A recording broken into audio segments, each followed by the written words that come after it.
Is Our Constitution Still Relevant? By Kaylee Smith.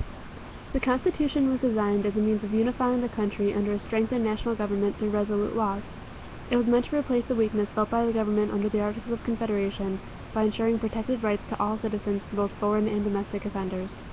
When the Constitution was written, the authors intended it to be applicable not only for their present time, but for future generations as well, so long as amendments to the document were possible.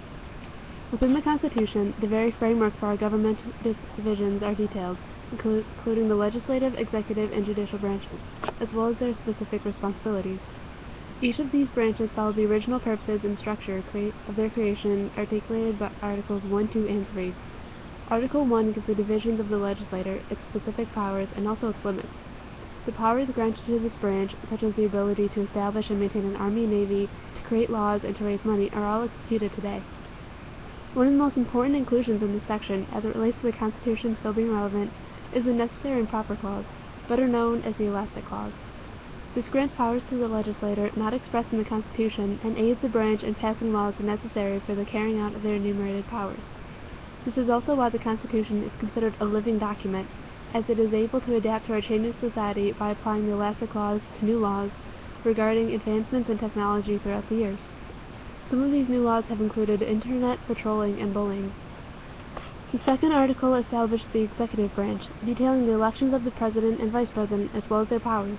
The president can pardon criminals, appoint judges, and make treaties with other nations. Also, the method for impeachment is delineated, and this has been seen in our country not only with 2 presidents, but with many state politicians. The powers of the president are still administered today, as seen with President Obama's attempts to deal with foreign nations' disputes, and appointments of Judge Sonia Sotomayor and Solicitor General Alina Kagan to the Supreme Court. Article 3 established the judicial system, specifically the Supreme Court and the lower state courts. Judges are also guaranteed lifelong terms by this article, so long as no treason is committed.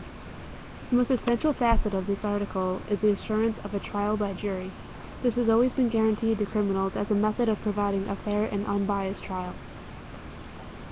The last article that pertains to the Constitution's relevance today is Article 5, which details the amendment process. By allowing changes to be administered to the Constitution, the document is able to adapt to a changing society and maintain fairness for everyone. The first 10 amendments, known as the Bill of Rights, was largely to protect human rights, many pertaining to the court system.